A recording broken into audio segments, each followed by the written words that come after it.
المهدي غائب كما يقولون، هو يعني 1182 سنة هو غائب كما يدعون. ما فائدة هذه الغيبة الطويلة؟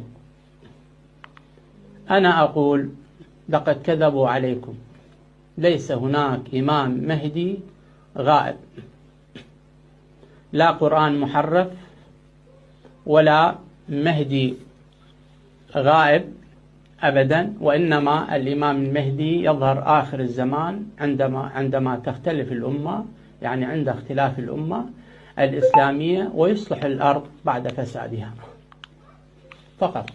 وهو من ذرية الإمام الحسين عليه السلام، من أولاد فاطمة سلام الله عليها، فيخرج آخر الزمان ليحيي الدين في الأرض. الإمام المهدي